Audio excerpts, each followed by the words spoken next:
ഈ ഒരു ക്ലാസ്സിൽ നമ്മൾ ഡിസ്കസ് ചെയ്യാൻ പോകുന്നത് നമ്മുടെ 9th ക്ലാസ്സിലെ ചാപ്റ്റർ 2 അതായത് ന്യൂ നമ്പേഴ്സ് എന്ന് പറയുന്ന ഒരു ചാപ്റ്ററിലെ ഇമ്പോർട്ടന്റ് ക്വസ്റ്റ്യൻസ് ആണ് നമ്മൾ ഡിസ്കസ് ചെയ്യാൻ പോകുന്നത്. ആദ്യത്തെ ക്വസ്റ്റ്യൻ നമ്മൾ ഡിസ്കസ് ചെയ്യുന്നത് പുതിയ പാറ്റേൺ അനുസരിച്ച് ആഡ് ചെയ്ത MCQ ക്വസ്റ്റ്യൻ ആണ് നമ്മൾ ആദ്യം ഡിസ്കസ് ചെയ്യാൻ പോകുന്നത്. What is the length of the fourth side of the quadrilateral in the picture? അതായത് fourth side of the quadrilateral വളരെ സിമ്പിൾ ആണ്, നമുക്കറിയാം ഇത് 90, അപ്പോൾ ഇത് ഹൈപ്പോട്ടന്യൂസ് വരും. അപ്പോൾ നമുക്ക് ഫോർമുല അറിയാം, hypotenuse is equal to root of base square plus altitude square, കാരണം is equal to root of arc square plus mm square, that is root of 1 square plus 1 square, that is root of 1 plus 1 equal to root 2. Hypotenuse എന്ന് പറയുന്നത് എന്ത് വരും? root 2 എന്ന് കിട്ടി. അതുപോലെ തന്നെ ഇതിന്റെ ഇപ്പോ ഈ ഒരു വലിയ ത്രികോണത്തിന്റെ ഓൾട്ടിറ്റ്യൂഡ് root 2 അതുപോലെ തന്നെ ബേസ് 1 ആണ്. അപ്പോൾ ഇവിടെ ഇത് ഹൈപ്പോട്ടന്യൂസ് ആണ്. Hypotenuse is equal to root of base എത്രയാണ്? Base square 1 square plus altitude square എത്രയാണ് വന്നിരിക്കുന്നത്? root 2 യുടെ സ്ക്വയർ. സോ ഇത് root of 1 square plus root 2 യുടെ സ്ക്വയർ എത്രയാണ്? root 2 into root 2. root 2 into root 2 എന്ന് പറഞ്ഞാൽ 2 plus 1 3. So answer will be root 3, which is the correct option.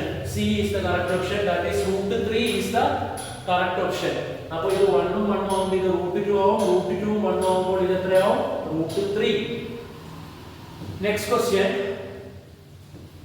അടുത്തത് പുതിയ ഒരു ടൈപ്പ് ഓഫ് ക്വസ്റ്റ്യൻ ആണ്, സ്റ്റേറ്റ് സിലബസിലെ പുതിയ ടൈപ്പ് ഓഫ് ക്വസ്റ്റ്യൻ ആണ്, സ്റ്റേറ്റ്മെന്റ് ടൈപ്പ് ഓഫ് ക്വസ്റ്റ്യൻ. അത് എങ്ങനെയാണ് ചെയ്യേണ്ടതെന്ന് വെച്ചാൽ സ്റ്റേറ്റ്മെന്റ് എയും സ്റ്റേറ്റ്മെന്റ് ബിയും ഒരുപക്ഷെ കറക്റ്റ് ആകാം. അങ്ങനെയാണെങ്കിൽ ഇത് സെലക്ട് ചെയ്യുക. സ്റ്റേറ്റ്മെന്റ് എ ശരി, സ്റ്റേറ്റ്മെന്റ് ബി ശരി, തെറ്റുവാണെങ്കിൽ ഇതാണ് നമ്മൾ സെലക്ട് ചെയ്യേണ്ടത്. ഇനി ഇതും ശരിയാകാം. ദാ ഈ സ്റ്റേറ്റ്മെന്റ് എയുടെ കറക്റ്റ് റീസണും ആകാം വേണം ഈ സ്റ്റേറ്റ്മെന്റ് ബി. അങ്ങനെയാണെങ്കിൽ both are true and B is the reason for it. ഇനി ഇതും ശരിയാകാം, പക്ഷേ എന്താണ്? B is not reason for it. ഈ A യുടെ കറക്റ്റ് റീസൺ അല്ല B, പക്ഷേ രണ്ടുപേരും ശരിയുമാണ്. അങ്ങനെയാണെങ്കിൽ നാലാമത്തെ എടുക്കുക. അപ്പോൾ A is true, B is false ആണെങ്കിൽ first one, A is false, B is true ആണെങ്കിൽ സെക്കൻഡ് വൺ. രണ്ടും ശരിയാണ്, B എന്ന് പറയുന്നത് ഫസ്റ്റ് വണ്ണിന്റെ കറക്റ്റ് റീസൺ ആണെങ്കിൽ തേർഡ് വൺ. രണ്ടും ശരിയാണ്, B എന്ന് പറയുന്നത് A യുടെ കറക്റ്റ് റീസൺ അല്ലെങ്കിൽ എന്താണ്? ഫോർത്ത് വൺ ആണ് നമ്മൾ സെലക്ട് ചെയ്യേണ്ടത്. അപ്പോൾ ഈ ക്വസ്റ്റ്യനിൽ നമ്മളോട് പറഞ്ഞിരിക്കുന്നത് 2 is not a square of any natural number or a fraction. സത്യമാണ്. നോക്കിക്കേ, നാച്ചുറൽ നമ്പേഴ്സ് 1 2 1 സ്ക്വയർ 1, 2 സ്ക്വയർ എത്ര? 4, 3 സ്ക്വയർ 9, അങ്ങനെ പോകുന്നു. ഇനി ഫ്രാക്ഷന്റെയും ഒന്നിന്റെയും ഫ്രാക്ഷൻ ഇഷ്ടംപോലെ നമ്പേഴ്സ് ഉണ്ട്. അതായത് p/q ഫോമിൽ എഴുതാൻ പറ്റുന്ന എല്ലാവരും ഫ്രാക്ഷൻസ് ആണ്. അപ്പൊ ആ ഫ്രാക്ഷൻസിന്റെ രീതിയിൽ എഴുതുന്നതും നാച്ചുറൽ നമ്പേഴ്സിന്റെ രീതിയിൽ എഴുതുന്നതും അവരുടെ എല്ലാവരുടെയും സ്ക്വയർ എടുത്താൽ ഒരിക്കലും നമുക്ക് എന്ത് കിട്ടില്ല? 2 കിട്ടില്ല. നമുക്ക് 2 കിട്ടണമെങ്കിൽ നിങ്ങൾക്ക് എല്ലാവർക്കും അറിയാവുന്ന പോലെ √2 സ്ക്വയർ എടുത്താലേ 2 കിട്ടത്തുള്ളൂ. √2 എന്ന് പറയുന്നത് ഒരു ഇറാഷണൽ നമ്പർ ആണ്. √2യുടെ വാല്യൂ 1.41 തുടങ്ങി ഒരിക്കലും നിൽക്കാതെ ഇങ്ങനെ പോകുന്ന ഒരു നമ്പറാണ്. 1.41 തുടങ്ങി ഒരിക്കലും നിൽക്കാതെ പോകുന്ന ഒരു നമ്പറാണ്. സോ അതാണ് ഈ പറയുന്നത് 2 is not the square of any natural number or a fraction. അപ്പോൾ അത് ശരിയാണ്, സ്റ്റേറ്റ്മെന്റ് എ ശരിയാണ്. Statement B 2 is the square of a number between 1 and 2. 2 എന്ന് പറയുന്നത് is a square of a number between 1 and 2. 1നും 2ക്കും ഇടയിലുള്ള ഒരു സംഖ്യയാണ് ഇത്. 1.41 തുടങ്ങി അങ്ങനെ നിൽക്കാതെ പോകുന്ന ആ സംഭവം 1നും 2ക്കും ഇടയ്ക്കുള്ളതാണ്. അതായത് 1നും 2ക്കും ഇടയിലുള്ള ഒരു സംഖ്യയാണ് 1.41. അതെന്ന് പറയുന്നത് √2 ആണ്. ആ √2യുടെ സ്ക്വയർ ആണ് 2 എന്നാണ് പറഞ്ഞിരിക്കുന്നത്. അതും ശരിയാണ്. സത്യം പറഞ്ഞാൽ 2യുടെയും 1ന്റെയും 2യുടെയും ഇടയിലുള്ള ഏതോ ഒരു ഇറാഷണൽ ആയിട്ടുള്ള ഒരു നമ്പറാണ് ഏത്? √2. ആ √2യുടെ സ്ക്വയർ ആണ് 2. അതാണ് ഈ സ്റ്റേറ്റ്മെന്റ് ബി. അത് കറക്റ്റ് എക്സ്പ്ലനേഷൻ ആണ്. ഏതാണ്? ഈ ഒരു അസർഷന്റെ കറക്റ്റ് എക്സ്പ്ലനേഷൻ അല്ലെങ്കിൽ റീസൺ ഈ ഒരു സ്റ്റേറ്റ്മെന്റ് ബി തരുന്നുള്ളൂ. സോ നമുക്ക് പറയാം ഇതാണ് കറക്റ്റ്, ഇത് തെറ്റ്, ഇതും തെറ്റ്. കറക്റ്റ് ഓപ്ഷൻ ഏതാണ്? both are true and B is the reason for A. ഒന്നുകൂടെ പറഞ്ഞുതരാം. 2 ഒരു നാച്ചുറൽ നമ്പറിന്റെയോ അല്ലെങ്കിൽ ഒരു ഫ്രാക്ഷന്റെയും എന്ത് വരുന്നില്ല? സ്ക്വയർ ആയിട്ട് വരുന്നില്ല. നമുക്ക് ഏത് നാച്ചുറൽ നമ്പർ എടുത്താലും ഒരിക്കലും 2 വരില്ല. അതുപോലെ ഏത് ഫ്രാക്ഷൻ വന്നാലും അതിന്റെ സ്ക്വയർ എന്ത് വരില്ല? 2 വരില്ല. 2 എന്ന് പറയുന്നത് സ്ക്വയർ ആയിട്ട് വരുന്നത് 1നെയും 2ന്റെയും ഏതാണത് 1.41 എന്ന് തുടങ്ങി ഒരിക്കലും നിൽക്കാത്ത √2 സ്ക്വയർ ആണ് എന്തെങ്കിലും എയും ശരിയാ ബിയും ശരിയാ. ബി എന്ന് പറയുന്നത് എയുടെ കറക്റ്റ് എക്സ്പ്ലനേഷൻ അല്ലെങ്കിൽ ഇവിടെ കറക്റ്റ് റീസണുമാണ്. So third option is the correct one. അടുത്ത question, what is the area of the square in the picture? ഇത് ഹൈപ്പോട്ടന്യൂസ്, കാരണം 90 ഡിഗ്രിയുടെ ഓപ്പോസിറ്റ്. ഇത് ബേസ്. അപ്പോൾ ഓൾട്ടിറ്റ്യൂഡ് കണ്ടുപിടിച്ചാൽ സ്ക്വയറിന്റെ സൈഡായി. സ്ക്വയറിന്റെ സൈഡ് കണ്ടുപിടിച്ചാൽ സൈഡ് ഇൻറ്റു സൈഡ്. അപ്പൊ നമുക്ക് അത് കണ്ടുപിടിക്കാം. ഓൾട്ടിറ്റ്യൂഡിന്റെ formula root of hypotenuse square minus base square എന്നാണ്. ഹൈപ്പോട്ടന്യൂസ് എന്ന് പറയുന്നത് 4 സ്ക്വയർ മൈനസ് 3 സ്ക്വയർ. 4 സ്ക്വയർ എന്ന് പറഞ്ഞാൽ 16, 3 സ്ക്വയർ എന്ന് പറഞ്ഞാൽ 9. 16ൽ നിന്ന് 9 കുറച്ചാൽ നമുക്ക് കിട്ടുന്നത് എത്രയാണ്? 16ൽ നിന്ന് 9 കുറച്ചാൽ 7 ആണ് കിട്ടുന്നത്. So hypotenuse square 4 square 16, base square 3 square 9, 3 × 3 9. അപ്പം 7ഉം 10ഉം 17. അങ്ങനെയാണെങ്കിൽ 7 9 എത്രയാണ്? 16. സോ 16ൽ നിന്ന് 9 കുറയ്ക്കുമ്പോൾ എത്രയാണ് കിട്ടുന്നത്? 7 ആണ് നമുക്ക് ലഭിക്കുന്നത്. സോ ഈ സൈഡ് എത്രയാണ് കിട്ടി? √7. സോ സ്ക്വയറിന്റെ ഒരു സൈഡ് √7 ആണെങ്കിൽ ഇത് √7, ഇത് √7, ഇത് √7. So what is the area of the square? Area equal to side into side. That is ഇത്ര എഴുതി കഴിഞ്ഞിട്ട് നമ്മൾ എന്ത് എഴുതണം? Side equal to √7. So √7 into √7, that is 7 centimetre square. Draw a square of area 11 square centimeters. നമുക്ക് വേണ്ടത് വരയ്ക്കേണ്ടത് draw a square of area 11. Area 11 ആണ് വേണ്ടത്. നമുക്കിപ്പോൾ മനസ്സിലായി 4ഉം 3ഉം ആണ് 7. 4 സ്ക്വയർ മൈനസ് 3 സ്ക്വയർ 7 കിട്ടി. അതായത് 4 സ്ക്വയർ മൈനസ് 3 സ്ക്വയർ എന്ന് പറയുന്നത് എത്ര കിട്ടി? 7 എന്ന് കിട്ടി. അല്ലെങ്കിൽ root of 4 square minus 3 square എത്രയാണ് കിട്ടി? √7 എന്നും കിട്ടിയിട്ടുണ്ട്. അതുപോലെ തന്നെ നമുക്ക് നോക്കുകയാണെങ്കിൽ ഈ 11ന്റെ നമുക്ക് കണ്ടുപിടിക്കാൻ പറ്റും. 11ന് ഇവിടെ ഒരു സ്പെഷ്യാലിറ്റി ഉണ്ട്. 4ഉം 3ഉം അടുത്തടുത്തുള്ള രണ്ട് നമ്പേഴ്സ് ആണ്. അടുത്തടുത്തുള്ള രണ്ട് നമ്പേഴ്സിന്റെ എന്താണ് സ്ക്വയറുകൾ തമ്മിൽ കുറച്ചപ്പോഴാണ് നമുക്ക് എന്ത് കിട്ടിയത്? 7 കിട്ടിയത്. അതായത് 16ൽ നിന്ന് 9 കുറച്ചപ്പോഴാണ് 7 കിട്ടിയത്. അതുപോലെ തന്നെ അടുത്തടുത്തുള്ള രണ്ട് നമ്പേഴ്സിന്റെ സ്ക്വയറുകൾ കുറച്ചാൽ നമുക്ക് എന്ത് കിട്ടും? 11 കിട്ടും. അതുപോലെ നമ്മൾ സെറ്റ് ചെയ്തെടുക്കണം. എന്നിട്ട് ഈ ഒരു സൈഡ് ഏതായിട്ട് വരും? √11. ഇവിടെ എത്രയായിട്ട് വരും? √11. √11 × √11 എത്ര വരും? 11 സെന്റിമീറ്റർ സ്ക്വയർ എന്ന് വരികയും ചെയ്യും.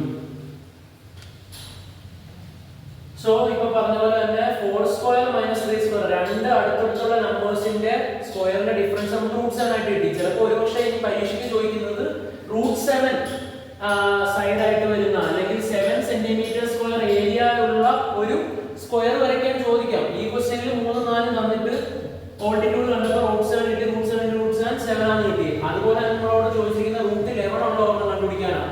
√11 പറഞ്ഞോങ്കിൽ നമുക്കറിയാം ഇവിടെ √4 സ്ക്വയർ മൈനസ് 3 സ്ക്വയർ 7 വന്നതുപോലെ √6 സ്ക്വയർ മൈനസ് 5 സ്ക്വയർ എടുത്താൽ √36 മൈനസ് 25 എത്രയാണ്? √11 ആണ്. 36ൽ നിന്ന് 25 കുറച്ചാൽ √11. അതായത് 6ഉം 5ഉം ആണ് വരുന്നത്. ഹൈപ്പോട്ടന്യൂസ് എത്ര വരണം? 6 വരണം. ബേസ് എത്ര വരണം?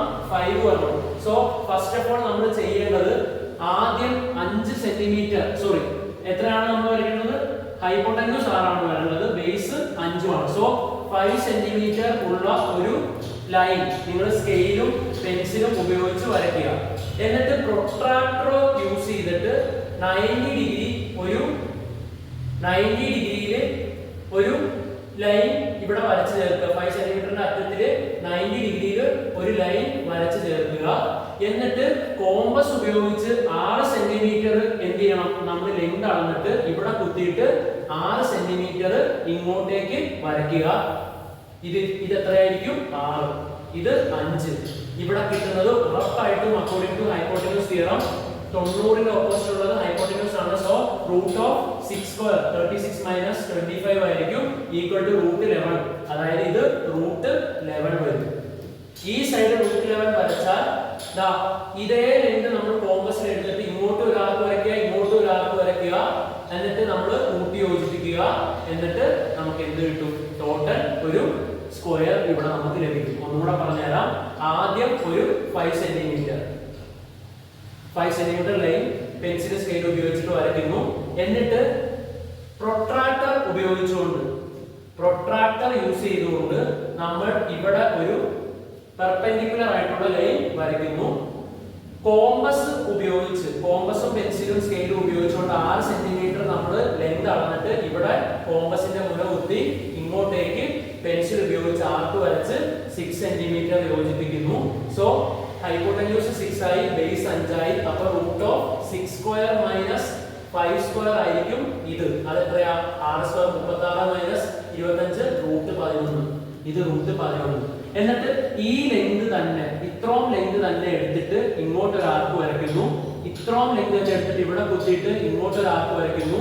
ഇങ്ങോട്ട് നമ്മൾ എക്സ്ട്രാപ്ലേറ്റ് ചെയ്തിട്ട് ഇവിടവും കൂട്ടി മുട്ടുന്നു. ഇവിടവും റൂട്ട് 11 ആയിരിക്കും, ഇതും റൂട്ട് 11 ആയിരിക്കും, റൂട്ട് 11 ആയിരിക്കും. സൈഡ് ഇൻറ്റു സൈഡ് ആണ് area. Area side into side ആണെങ്കിൽ എത്ര വരും? Root 11 into root 11 is equal to 11 centimetre square. Area ഉള്ള ഒരു സ്ക്വയർ നമ്മൾ വരച്ചു. ചിലപ്പോൾ ചോദിക്കുന്നത് 7 വരയ്ക്കാനായിരിക്കും. 7 വരയ്ക്കാനാണെങ്കിൽ ആദ്യം നമ്മൾ എന്ത് ചെയ്യണം? 7 വരയ്ക്കാൻ നമുക്കറിയാം ഏതൊക്കെയാണ് സൈഡുകൾ വേണ്ടത്. ക്വസ്റ്റ്യനിൽ ഓൾറെഡി തന്നിട്ടുണ്ട് 3ഉം 4ഉം. അത് ഒരു പക്ഷെ തരണമെന്നില്ല, അപ്പോഴേ നമ്മൾ ഓർത്തിരിക്കണം. ഇവിടെ 7 സെന്റിമീറ്റർ സ്ക്വയർ ഉള്ള ഒരു സ്ക്വയർ ആണ്. 7 സെന്റിമീറ്റർ സ്ക്വയർ ഏരിയ ഉള്ള ഒരു സ്ക്വയർ ആണ് വരയ്ക്കേണ്ടതെങ്കിൽ നമുക്ക് ഏതൊക്കെയാണ് എടുക്കേണ്ടത്? 3ഉം 4ഉം ആണ്. ആദ്യം ഇവിടെ ഒരു 3 സെന്റിമീറ്റർ വരയ്ക്കുക. ഇങ്ങോട്ട് പ്രൊട്രാക്ടർ യൂസ് ചെയ്തിട്ട് ഒരു 90 ഡിഗ്രി വരയ്ക്കുക.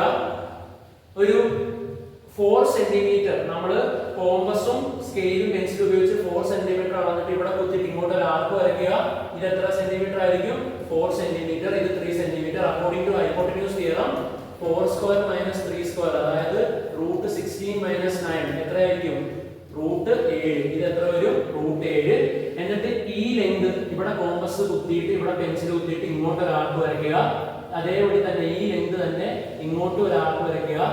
എന്നിട്ട് ഇവിടെ ജോയിൻ ചെയ്യുക. ഇത് റൂട്ട് 7 ആണെങ്കിൽ ഇത് റൂട്ട് 7 ആയിരിക്കും, ഇതും റൂട്ട് 7 ആയിരിക്കും, ഇതും റൂട്ട് 7 ആയിരിക്കും. റൂട്ട് 7 ഇത് റൂട്ട് 7 എത്രയായിരിക്കും? 7 സെന്റിമീറ്റർ സ്ക്വയർ. സോ ഇത് വളരെ ഇമ്പോർട്ടന്റ് ആയിട്ടുള്ള ഒരു പ്രോബ്ലം ആണ്. എല്ലാവരും നല്ലതുപോലെ ചെയ്ത് തന്നെ പഠിക്കണം. അല്ലാതെ ജസ്റ്റ് നോക്കി വെച്ചിട്ട് കാര്യമില്ല, വരച്ച് തന്നെ പഠിക്കുക. അടുത്ത ഒരു MCQ ക്വസ്റ്റ്യൻ ആണ്. Between which pair of numbers given below is root 2 and y? ഇത് ഓരോ ഓപ്ഷന്റെയും വാല്യൂസ് ഞാൻ കണ്ടുപിടിച്ചു. 4/3 എന്ന് പറഞ്ഞാൽ 4 അകത്തിടണം, 3 പുറത്തിടണം. എന്നിട്ട് ഡിവൈഡ് ചെയ്യുമ്പോൾ നമുക്ക് 1.33 കിട്ടും. 3/2 എന്ന് പറഞ്ഞാൽ 3 അകത്തിടണം, 2 പുറത്തിടണം. 3/2 എന്ന് പറഞ്ഞാൽ 1.5. അതുപോലെ 3/2 വീണ്ടും 1.5. അതുപോലെ തന്നെ 5/3 5 അകത്തിടണം, 3 പുറത്തിടണം, 1.6. 7/6 7 അകത്ത്, 6 പുറത്ത്, 5 അകത്ത്, 4 പുറത്ത്, 2 അകത്ത്, 2 അകത്തിടണം, 3 താഴെ വരുന്നതാണ് പുറത്തിടേണ്ടത്. 4 അകത്ത്, 5 പുറത്ത്. അങ്ങനെ ഇട്ടപ്പോൾ എനിക്ക് ഈ നമ്പേഴ്സ് കിട്ടി. നമ്മളോടുള്ള ചോദ്യം between which pairs of the numbers given below is root 2 എന്നാണ് ചോദ്യം. റൂട്ട് 2 ഏതിലാണ്? റൂട്ട് 2 എന്ന് പറയുന്നതിന്റെ വാല്യൂ റഫ്ലി നമുക്ക് അറിഞ്ഞിരിക്കണം. 1.41. 1.41 എന്ന് പറയുന്നത് ഇതിന്റെ ഇടയിൽ ഉണ്ട്. 1.4 ഇതിന്റെ ഇടയിൽ അല്ല. 1.4 ഇതിന്റെ ഇടയിലല്ല, ഇതിന്റെ ഇടയിലും അല്ല. സോ ഏതിന്റെയൊക്കെ ഇടയിലാണ്? ഇതിന്റെ ഇടയിലാണ്. കാരണം നമ്മൾ ഇതുപോലെ ഡിവൈഡ് ചെയ്ത് നോക്കുക. ഇതുപോലെ ഡിവൈഡ് ചെയ്ത് വെച്ചിട്ട് നമുക്ക് ഇതുപോലെ ആൻസർ കണ്ടുപിടിക്കാൻ പറ്റും. ഉദാഹരണത്തിന് 4/3 1 3s are 3. ശിഷ്ടം 1 ഒന്നിൽ ഇല്ലല്ലോ, അപ്പൊ 10 ആക്കുമ്പോൾ 3 പ്രാവശ്യം നമുക്ക് 1.3 എന്ന് കിട്ടും. അടുത്തത് 2/3 3 2 എത്ര പ്രാവശ്യം? ഒരു പ്രാവശ്യം. ഒരു 2s are 2, then 1. 10 2 എത്ര പ്രാവശ്യം? 5. Perfectly divisible. 1.5. നോക്കിയേ, റൂട്ടുള്ള വാല്യൂ പറയണം 1.4 ആണ്. അത് 1.3ക്കും 1.5ന്റെയും ഇടയിലാണ്. y എന്നുള്ളതിന്റെ ആൻസർ നമ്മൾ ഇതാണ് എഴുതി വെക്കേണ്ടത്. ഈ ഡിവൈഡ് ചെയ്ത് വെച്ചതിന്റെ ആൻസർ ഒക്കെ. സോ 1.41 എക്സിസ്റ്റ് ചെയ്യുന്നത് 1.33ന്റെയും 1.5ന്റെയും ഇടയിൽ ആണ്. Next question. Calculate the diagonals of each of the right triangle in the picture below. ഇത് 1 ഇത് 1 ആണെങ്കിൽ root of 1 square plus 1 square, അതായത് അത് റൂട്ട് 2 വരും. ഇനി ഇതും വരുമ്പോൾ ഇതാണ് ഹൈപ്പോട്ടന്യൂസ്. അപ്പോൾ ആ hypotenuse is equal to root of 1 square plus root 2 square that is 1 plus 2 equal to root 3 വരും. ഇനി റൂട്ട് 3 1 വരുമ്പോൾ root of root 3 square plus 1 square. Root 3 square എത്രയാണ്? 3. 3 പ്ലസ് 1 റൂട്ട് 4. റൂട്ട് 4 എന്ന് വരും. റൂട്ട് 4 എന്ന് എഴുതാം അല്ലെങ്കിൽ 2 എന്ന് എഴുതാം. റൂട്ട് 4 എന്ന് എഴുതാം നമുക്ക്. ഇനി റൂട്ട് 4 ഉം 1 വരുമ്പോൾ root of root 4 square plus 1 square is equal to root of 4 root 4 square 4 4 plus 1 root 5. So the answer ഇതിന്റെ ആൻസർ root 5 എന്നാണ്. So 1 1 root 2 1 root 3 1 root 4 1 root 5. So ഇത് റിപ്പീറ്റ് അടിച്ച് എന്നും ചോദിക്കുന്ന ക്വസ്റ്റ്യൻ ആണ്. ഇനി how much larger is the perimeter of the 10th triangle than that of the 9th? 10th triangle നോക്കിയേ, first ട്രയാങ്കിളിന്റെ ഇത്, second triangle, third triangle, fourth triangle. Fourth ട്രയാങ്കിളിന്റെ നോക്കിയേ 1 2 3 4. ഫോർത്ത് ട്രയാങ്കിൾ ആയപ്പോൾ അതിന്റെ ഓൾട്ടിറ്റ്യൂഡ് 4 വന്നു. അപ്പോൾ 10th ട്രയാങ്കിൾ ആകുമ്പോൾ ഓൾട്ടിറ്റ്യൂഡ് എത്ര വരും? റൂട്ട് 10. ബേസ് എല്ലാത്തിന്റെയും 1. അപ്പോൾ 10th ട്രയാങ്കിളിന്റെ ബേസ് 1. 1 2 3 4. ഫോർത്ത് ട്രയാങ്കിൾ ആയപ്പോൾ ഓൾട്ടിറ്റ്യൂഡ് ഹൈപ്പോട്ടന്യൂസ് 5 വന്നു. അതായത് നാലാമത്തെ ട്രയാങ്കിളിന്റെ 5. അപ്പോൾ 10ാമത്തെ ട്രയാങ്കിളിന്റെ 11. ഇനി 9ാമത്തെ ട്രയാങ്കിളിന്റെ എന്തായിരിക്കും? 9ാമത്തെ ട്രയാങ്കിളിന്റെ ബേസ് എന്തായാലും 1 ആയിരിക്കും. നോക്കിയാൽ ഒന്നാമത്തെ ട്രയാങ്കിളിന്റെ ഓൾട്ടിറ്റ്യൂഡ് 1, രണ്ടാമത്തെ ട്രയാങ്കിളിന്റെ ഓൾട്ടിറ്റ്യൂഡ് റൂട്ട് 2, മൂന്നാമത്തെ ട്രയാങ്കിളിന്റെ ഓൾട്ടിറ്റ്യൂഡ് റൂട്ട് 3. അങ്ങനെയാണെങ്കിൽ ഓൾട്ടിറ്റ്യൂഡ് ഓഫ് 9ാമത്തെ ട്രയാങ്കിളിന്റെ ഓൾട്ടിറ്റ്യൂഡ് 9 തന്നെയായിരിക്കും. ഹൈപ്പോട്ടന്യൂസ് 1 കൂട്ടണം, റൂട്ട് 10. അതായത് നിങ്ങൾക്ക് കാണുമ്പോൾ അറിയാം, ഒന്നാമത്തെ ട്രയാങ്കിളിന്റെ റൂട്ട് 2, രണ്ടാമത്തെ ട്രയാങ്കിളിന്റെ റൂട്ട് 3. അങ്ങനെ 9ാമത്തെ ട്രയാങ്കിളിന്റെ 9th ട്രയാങ്കിൾ ആണിത്. അതിന്റെ ഹൈപ്പോട്ടന്യൂസ് 10 വരും. ഇത് 10th ട്രയാങ്കിൾ ആണ്. 10th ട്രയാങ്കിളിന്റെ ഹൈപ്പോട്ടന്യൂസ് റൂട്ട് 11 വരും. 9th ട്രയാങ്കിളിന്റെ ഓൾട്ടിറ്റ്യൂഡ് റൂട്ട് 9, 10th ട്രയാങ്കിളിന്റെ ഓൾട്ടിറ്റ്യൂഡ് റൂട്ട് 10. സോ ഇതാണ് 10th ട്രയാങ്കിൾ, ഇതാണ് 9th ട്രയാങ്കിൾ. ഇനി പെരിമീറ്ററിലെ വ്യത്യാസമാണ് ചോദിച്ചിരിക്കുന്നത്. പെരിമീറ്റർ കണ്ടുപിടിക്കാൻ കൂട്ടി വെച്ചാൽ മതി. റൂട്ട് 10 പ്ലസ് 1 പ്ലസ് റൂട്ട് 11 ആണ് ഇവന്റെ പെരിമീറ്റർ. ഇവന്റെ പെരിമീറ്റർ എന്ന് പറഞ്ഞാൽ റൂട്ട് 9 പ്ലസ് റൂട്ട് 10 പ്ലസ് 1.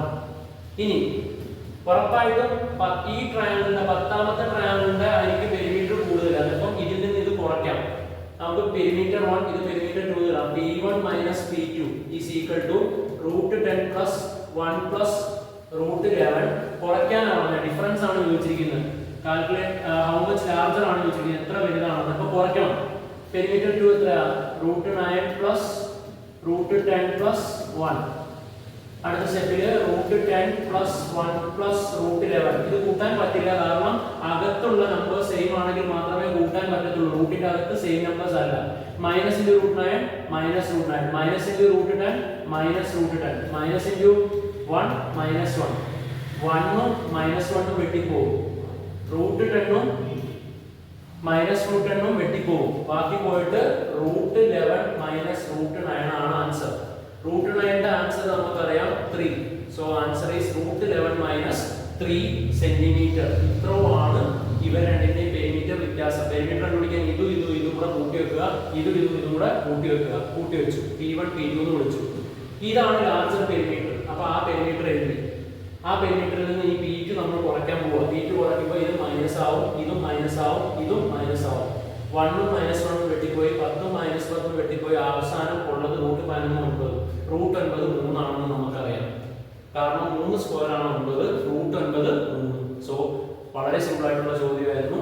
എന്തായാലും ഈ ഒരു ഓപ്ഷൻ, ഈ ഒരു ക്വസ്റ്റ്യനിൽ 2 സബ് ക്വസ്റ്റ്യൻ ആണല്ലോ. ഈ സബ് ക്വസ്റ്റ്യൻ എല്ലാവർക്കും കിട്ടുന്ന തരത്തിലുള്ളതാണ്. ഇത് നിങ്ങൾ ചെയ്ത് തന്നെ പഠിക്കുക. പെരിമീറ്ററിന്റെ ചോദ്യം ചെയ്ത് തന്നെ പഠിക്കുക. ഇനി അടുത്തത്, ഇത്ര നേരം നമ്മൾ ചെയ്തത് ഏറ്റവും പുതുതായിട്ട് വന്ന മോഡൽ ക്വസ്റ്റ്യൻ പേപ്പറിലെ ഈ ചാപ്റ്ററിൽ ചോദിച്ചിരിക്കുന്ന ക്വസ്റ്റ്യൻ ആയിരുന്നു. ഇനി കഴിഞ്ഞ കൊല്ലം ഓൺ എക്സാമിന് ചോദിച്ച ക്വസ്റ്റ്യൻ ആണ്. In the figure length of one side of the large square is 4. Large സ്ക്വയറിന്റെ ലെങ്ത് 4 ആണ്. അങ്ങനെയാണെങ്കിൽ നമ്മളോടുള്ള ചോദ്യം എന്ന് പറയുന്നത്, അതിന്റെ ചോദ്യം മൊത്തം വന്നിട്ടില്ല. നമ്മളോടുള്ള ചോദ്യം ഇവിടെ നമുക്കൊരു ചെറിയ സ്ക്വയർ കാണുന്നില്ലേ, ആ സ്ക്വയറിന്റെ ഏരിയ എത്രയാണ് ചോദ്യം. നോക്കിയേ, in the figure length of the one side of the large square is, ഇത് 4 എന്നാണ് തന്നിരിക്കുന്നത്. ഇനി 4 ആണെങ്കിൽ ഈ തന്നിരിക്കുന്ന സ്ക്വയറിന്റെ ഏരിയ എത്രയാണ് ചോദ്യം. അതിനുവേണ്ടി നമുക്ക് ഈ ത്രികോണം കൺസിഡർ ചെയ്യാം. ആ ത്രികോണത്തിൽ ഇത് 4 ആണ്. സ്ക്വയർ ആയതുകൊണ്ട് ഇതും 4 ആയിരിക്കും. ഇത് ഹൈപ്പോട്ടന്യൂസ് ആണ്, 90ക്ക് ഓപ്പോസിറ്റ് 90ക്ക് ഓപ്പോസിറ്റ് ആയിട്ടുള്ള ഈ ഹൈപ്പോട്ടന്യൂസ് എത്രയായിരിക്കും? Root of 4 square plus 4 square, root of 16 plus 16, root 32 ആയിരിക്കും. റൂട്ട് 32 ആണ് ഇതായത്. ഇതിന്റെ നീളം റൂട്ട് 32. ഓക്കെ, നമുക്ക് ഈ ഡയഗണലിന്റെ നീളം എത്രയാണെന്ന് കിട്ടി? റൂട്ട് 32. റൂട്ട് 32 എന്ന് നമുക്ക് കിട്ടിക്കഴിഞ്ഞാൽ അതിന്റെ പകുതി ആയിരിക്കും ഇവിടെ. അതെന്നപ്പോ എത്രയായിരിക്കും? റൂട്ട് 32/2. അതൊന്നും ചെയ്യാൻ പറ്റില്ല, കാരണം റൂട്ടിന്റെ അകത്തുള്ളതേ റൂട്ടിന്റെ അകമായിട്ട് ചെയ്യാൻ പറ്റുള്ളൂ. എന്താണ് ഇതിന്റെ റൂട്ടിന്റെ നമ്പേഴ്സിന്റെ റൂൾ? എന്താണ്? കൂട്ടണമെങ്കിൽ റൂട്ട് 2 പ്ലസ് റൂട്ട് 2 കൂട്ടാം, കാരണം റൂട്ടിന്റെ അകത്ത് സെയിം നമ്പറാണ്. പക്ഷെ റൂട്ട് 2ഉം റൂട്ട് 3ഉം കൂട്ടാൻ പറ്റില്ല. ഇൻറ്റു ചെയ്യാൻ എല്ലാവരെയും പറ്റും. റൂട്ട് 2 ഇൻറ്റു റൂട്ട് 3നെയും പറ്റും, റൂട്ട് 2 ഇൻറ്റു റൂട്ട് 2നെയും പറ്റും. എല്ലാവരെയും പരസ്പരം ഗുണിച്ചു വെക്കാം, മൾട്ടിപ്ലൈ ചെയ്ത് വെക്കാം. അതായത് അകത്തുള്ള നമ്പേഴ്സിനെ പരസ്പരം ഗുണിക്കുക, പുറത്തുള്ള നമ്പേഴ്സിനെ പരസ്പരം ഗുണിക്കുക. പക്ഷെ ആഡ് ചെയ്യാൻ അകമുള്ളത് എന്തായിരിക്കണം? സെയിം ആണെങ്കിൽ തന്നെ ഉള്ളൂ ആഡ് ചെയ്യാൻ പറ്റുള്ളൂ. ഇവിടെ എന്താണ് പ്രശ്നം എന്ന് വെച്ചാൽ ഇത് റൂട്ടിലുള്ള നമ്പറാണ്, ഇത് റൂട്ടിൽ ഇല്ലാത്ത നമ്പറാണ്. നമുക്ക് ഇൻറ്റൂടെയും ഡിവിഷന്റെയും റൂൾ എന്ന് പറഞ്ഞാൽ റൂട്ടിന്റെ അകത്തുള്ള നമ്പറിനെ ഡിവൈഡ് അല്ലെങ്കിൽ ഇൻറ്റു ചെയ്ത് വെക്കുക, റൂട്ടിന്റെ വെളിയിലുള്ള നമ്പറിനെ ഡിവൈഡ് അല്ലെങ്കിൽ ഇൻറ്റു ചെയ്ത് വെക്കുക എന്നുള്ളതാണ് റൂള്. സോ ഇത് ഫുള്ള് റൂട്ട് 32 കിട്ടി. അങ്ങനെയാണെങ്കിൽ ഇത് പകുതി എത്രയായിരിക്കും? റൂട്ട് 32ന്റെ പകുതി, റൂട്ട് 32/2. അപ്പോ ദാ ഇങ്ങനെയുള്ള ഈ വന്നിരിക്കുന്ന സ്ക്വയറിന്റെ ഒരു സൈഡ് റൂട്ട് 32/2 ആണെങ്കിൽ ഇതും എത്ര തന്നെയായിരിക്കും? റൂട്ട് 32/2. സോ ഏരിയ എത്രയായിരിക്കും? Area is equal to side into side, root 32/2 into root 32/2. Root 32/2 into root 32/2. നമുക്കറിയാം 32 ഇൻറ്റു 32 എത്രയാണ്?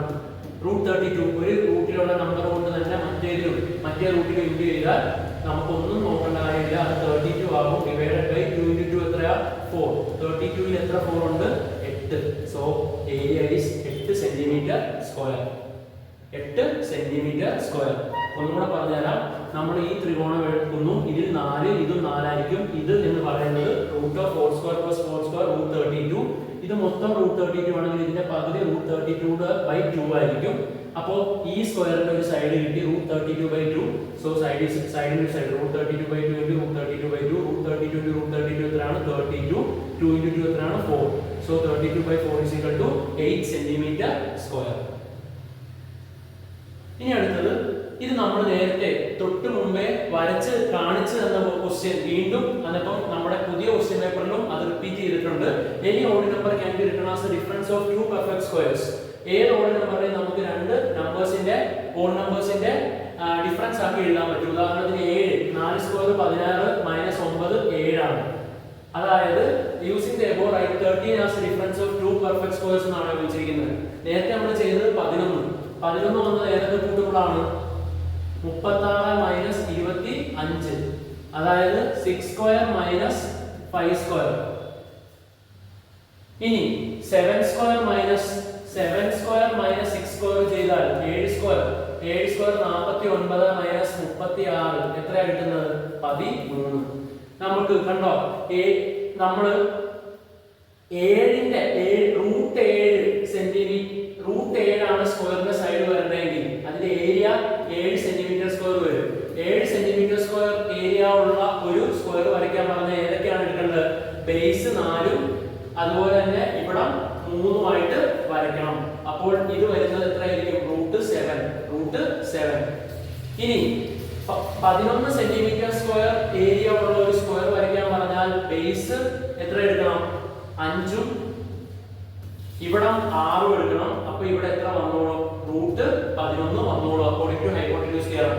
അതുപോലെ തന്നെ 13 ആണ് ചോദിച്ചിരിക്കുന്നത്. സോ ഇവിടെ നമുക്ക് നോക്കുമ്പോഴേ അറിയാം 13 ആണ് ചോദിച്ചിരിക്കുന്നത്. 13ന്റെ നമ്പേഴ്സ് നമ്മൾ കണ്ടുപിടിച്ചു. ഏതൊക്കെയാണ്? 49 36. അതായത് 7 സ്ക്വയർ മൈനസ് 6 സ്ക്വയർ. അതായത് അതിന്റെ ബേസ് നമ്മൾ ഒരു 6 സെന്റിമീറ്റർ വരയ്ക്കണം.